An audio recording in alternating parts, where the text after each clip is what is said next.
Hello everybody, it's Stewart A. Swerdlow and Janet Diane Moria Swerdlow for expansions.com, and this is our weekly podcast for the news, and this is the beginning of the second week of September 2013. There's a couple of interesting things I want to talk to you about because, as we all know, there's a very interesting situation going on in Syria, which I've been talking to you about for a couple of weeks now, and Obama is trying to get approval from the U.S. government, Congress, and Senate to bomb Syria because, as we know, killing people will help stop killing people, right? That makes a lot of sense to me. But what is even more fascinating is that there has been some analysis on the Bible code related to this particular event. And those of you who have read my books and seen my lectures know that I talk about the Bible code, and what that really is, for those of you who are not familiar with it, is taking the five first books of the Old Testament, or what they call the Torah, and putting it in a computer with no spaces in between the words, because the Hebrew letters are also numerical values.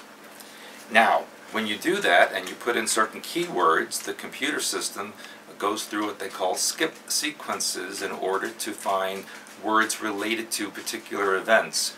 And the thing is so fascinating that no matter what name, what year, what event you put in, there are peripheral words that appear around it and give an entire story about what potential might occur. So this was done with the events in Syria, and the words Armageddon, Assad, military, and Holocaust came up in the Bible code. These were words that were also associated with Syria, and that was World War, Russia, China, and USA. So that's a little bit scary when you think about it. And of course, if you read Michael Drosnin's book, The Bible Code, and I believe there's 3, maybe 4 books by now about the Bible Code, you'll get more information about how it works. And apparently, I didn't even know this, there was a movie called The Omega Code, which was also about this. And again, it takes in the first 5 books of the Bible, and for example, every 50th letter of the book of Genesis spells out the word Torah, which is also very interesting. As we do more analysis on the Bible code related to this topic, a lot more words appear in the matrix. And words and names, for example, Bashir, which is the name of Assad's first name, Bashir, Syrian, army, waiting, and here's the interesting thing, a date, the 9th of Av, which is of course the Hebrew calendar, 9th of Av. 9th of Av in 2013 already passed. That was the end of July of 2013. So the next 9th of Av will occur in 2014 around August 4th and 5th. And the reason it's 2 dates in the English calendar is because the Hebrew dates start at sundown. So it would start the sundown of August 4th and go into sundown of August 5th. So if that's true, and that's when these events will take explosive situations, then we have almost a year to be dealing with this. Other words that appeared: shooting from military post, Libya, Egypt, whole land. So when you look at Libya and Egypt associated with it, it ties into the uprisings in the Middle East, and you realize that it's all part of the same stage scenario. There's also a segment in the Bible code that talks about Syria attacking Israel with chemical weapons, and that Israel would respond by completely destroying Damascus. Now, another interesting thing for those of us in the Midwest, one of the Bible code passages talks about a plane hitting the Sears Tower in Chicago, and then is also related to the chemical attack on Israel and a related nuclear response destroying Damascus. Now, why is the 9th of Av so important in the Bible code? Well, that is the day in history when the Babylonians destroyed the first temple in Jerusalem. It's also the day in history when the Romans destroyed the second temple in Jerusalem, and it is also the date that the Nazis began to exterminate the Jews in the Treblinka concentration camp. It is estimated that Syria has 100,000 missiles and rockets, and Hezbollah also has rockets all aimed towards Israel. So the Israelis vow that if anyone attacks them, they will completely obliterate and destroy the attacker. Now, related news to this, let's look at President Obama's half-brother in Kenya, or from Kenya, whose name is Malik Obama. Now, this is very interesting because the government of Egypt wants to place him on a terrorist list. Now, it's pretty interesting when Egypt puts another Muslim on a terrorist list. Apparently, Obama's brother, or he's really a half-brother, Malik Obama, is an advisor, actually an owner and investment advisor for the Sudan-based Islamic Dawah organization, which is an umbrella group for the Muslim Brotherhood. Malik Obama actually is a resident of the United States, and he was the executive secretary for the Dawah organization, which is considered by the United States State Department to be a terrorist organization. In addition, I have this, I don't know if you can focus in on this, it's a picture of President Obama and his brother Malik at Obama's wedding on October 3rd, 1992, and Malik was the best man at that wedding. There is an Egyptian woman, Tahani El-Gabali, who's the former chancellor and the current advisor for the Constitutional Court of Egypt, and she says that Malik Obama, she says, she's going to threaten to expose evidence of the Obama administration's support of the Muslim Brotherhood in Egypt. That's very serious, actually, because if all of that is considered a terrorist organization by the United States, then President Obama would be an accessory to terrorism, wouldn't he? This Ms. Gabali also suggested that Obama's support of the Muslim Brotherhood in Egypt is the main reason that Obama opposes the military government in Egypt that removed Morsi, President Morsi, who was a supporter of the Muslim Brotherhood. Now, I didn't know this, and maybe none of you did either, but there is a Barack Obama Foundation, which is owned and operated by Malik Obama, and apparently received a notice by the IRS of the United States, approval for them to have tax-exempt status, which has actually caused the former head of the IRS, Lois Lerner, to resign her post, or actually take an executive leave, while she gave the permission for this Obama Foundation to have the status. She has denied the same status for the Tea Party and Patriot groups. We also have a picture, and this is Mr. Malik Obama with a picture of his brother in Kenya, taken in the 1980s. So that's the President of the United States in that picture, people.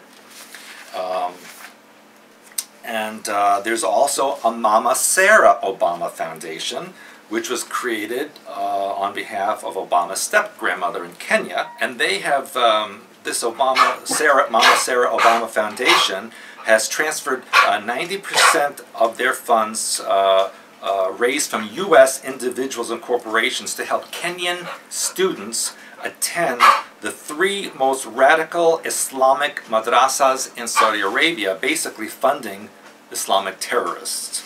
So I think this is a very serious turn of events, or things coming to light for our President of the United States. Now, turning to some different news, Texas A&M University has discovered in the Northwest Pacific Ocean the largest volcano on Earth, which could rival the largest volcano in our solar system, which is the Olympus Mons on Mars. This volcano, now imagine this volcano off the coast of Japan is the size of New Mexico. Now go on a map, look at how big New Mexico is, and that would be one volcano. It's also about the size of the British Isles. According to this information, this peak is higher than the Sierra Nevadas, which are more than 13,000 feet. And this is the interesting part. The mass of this volcano has sunk into the ocean crust, which would corroborate the sinking of Lemuria, wouldn't it? Since that is just about where Lemuria was. There's a lava flow around this volcano that's 75 feet thick, and according to the scientists, they say it looks like it comes from one central point of origin. In other words, there was one specific event that caused it to erupt like this and sink, which to me would corroborate the sinking of Lemuria about many thousands of years ago. And they said that this actually might be the largest volcano in our solar system, which makes it bigger than the one on Mars. So basically, they're releasing preliminary information on Lemuria. And since we're talking about off the coast of Japan, let me just give you one final story that I have. Just yesterday it was announced by the Olympic Committee that Tokyo will have the 2020 Summer Olympics. And I think, really, if you love earthquakes, tsunamis, volcanic eruptions, radiation, and being packed into subway cars, that's the perfect place to have the Olympics, don't you think? But look at the symbolism. It's in 2020, the year 2020. We have 2020 vision. What perfect vision? 2020. What do they want us to see by then? Godzilla, perhaps? Mothra? I don't know. But we have 7 years to figure that out. If Japan is still there. And of course, we want to always look at those Olympic rings, because we've been watching that symbolism show up in many different places as well. Yeah. Oh, and by the way, I should tell everybody, we are filming this in our natural habitat, our office. Yes. We spend all our time, practically all around the clock They these days. open the cage doors and they let us do this. That's right, but they wouldn't let us out to film. No, we're stuck in here pretty much. Stuck in here to film. All right, I have a couple of interesting things also that I found on the news this week. Probably not as impacting as some of your stories, but it's things that we need to be aware of. And one of the first things that I have noticed more and more is that they're talking about people who live underground, which I think is kind of a precursor for getting people ready for the coming ice age. That's interesting. We're seeing the bunker stories. That was very prevalent, and those are kind of out there, but not as much. But people who are refurbishing old bunkers now, even old military bunkers, and they're showing that. There was one home, I think it was about 3,000 square feet, that was underneath, I believe, in Arizona. And another one in England that used to be a Air Force monitoring post. And they're showing how people are creating the outdoors underground. And then there was recently a story about a man who was from the UK who went to Spain. And in Spain he found an old dilapidated cave. He built a magnificent house on top and, of course, utilized underneath. Now, all of these things are these people here and there. The most interesting underground living story I've seen, and perhaps you saw this one too, is about a town, interestingly enough, where you're going in November, to Australia, is a town called Coober Pedy in South Australia. Yeah, I know that place. Okay, this place apparently is an old opal mining town. Well, it's actually old, it's still functioning. And in this town they have almost 2,000 residents who live underground. Because when the opals were found, there's the heat there is usually around 104 degrees. It's outside. Outside. That's Fahrenheit. That's Fahrenheit, and it's too much for people to live above ground. So they start digging underneath.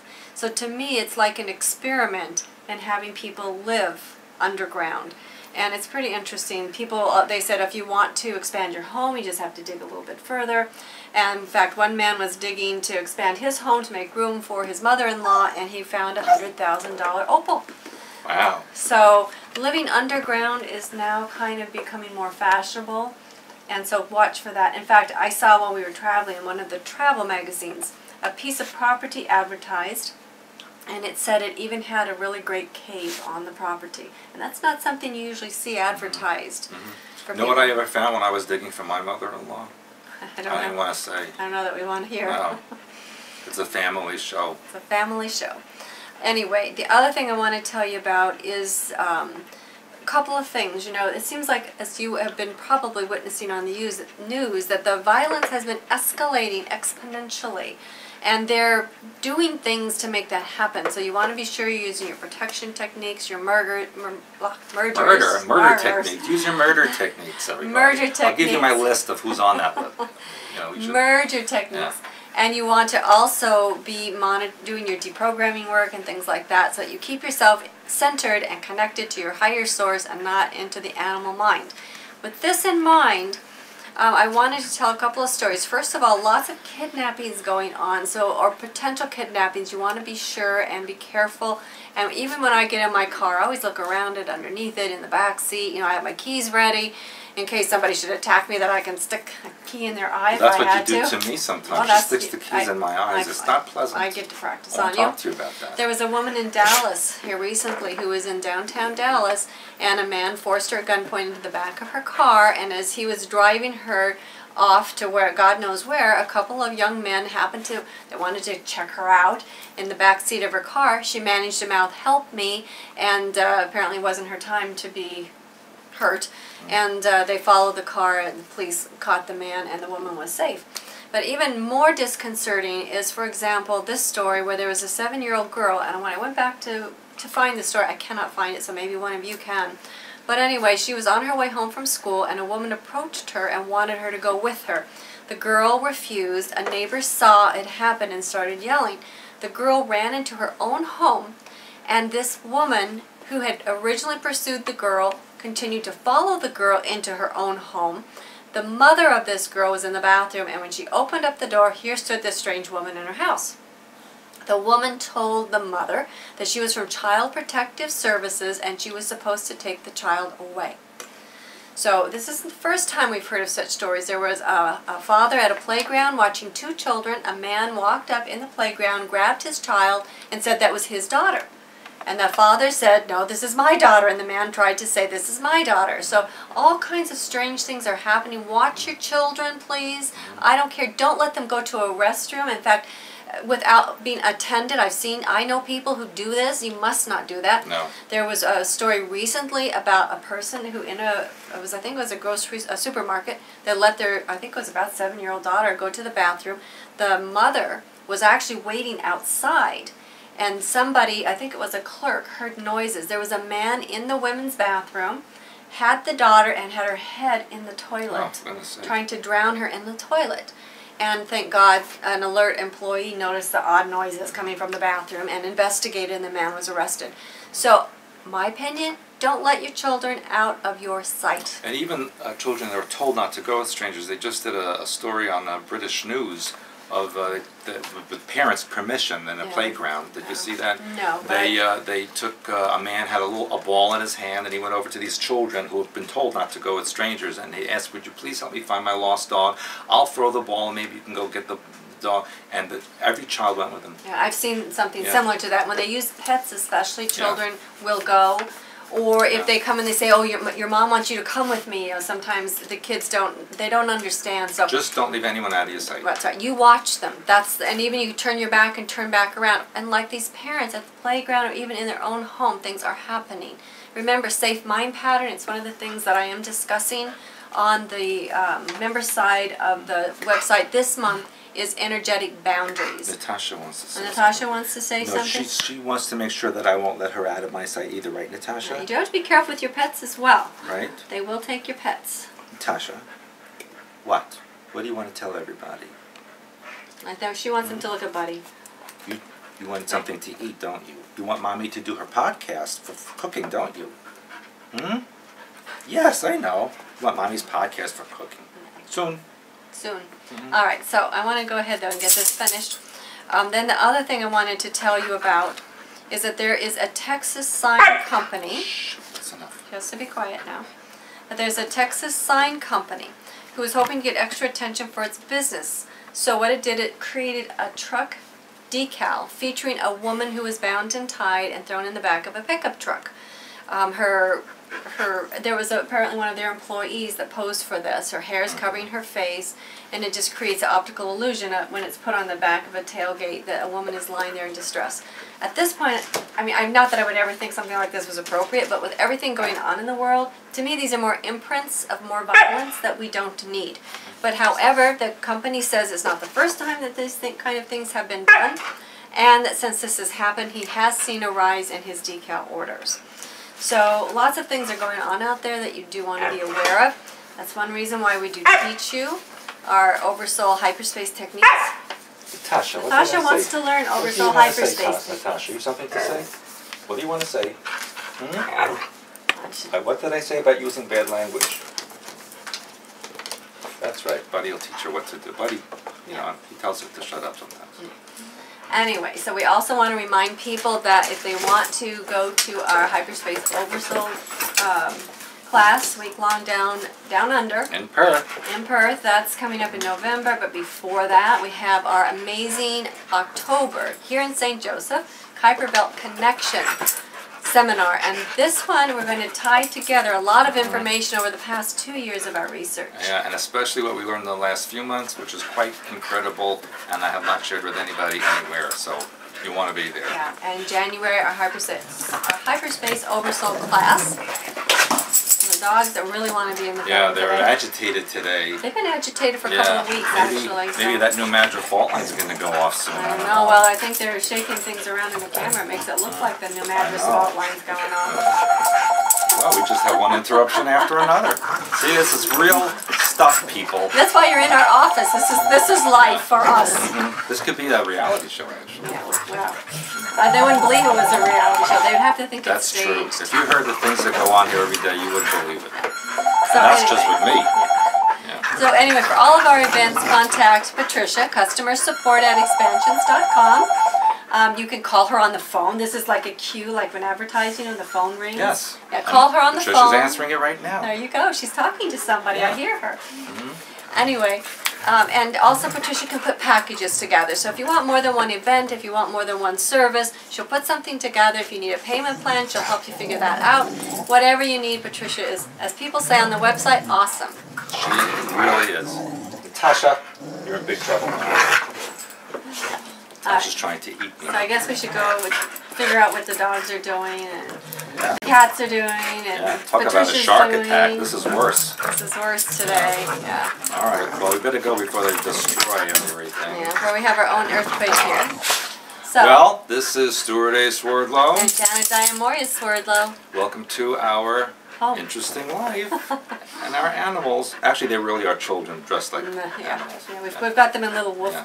costumes, right? Yeah, yeah. Of course, now they're quiet. Now we're ending. Of course, they know, Yeah. just like children.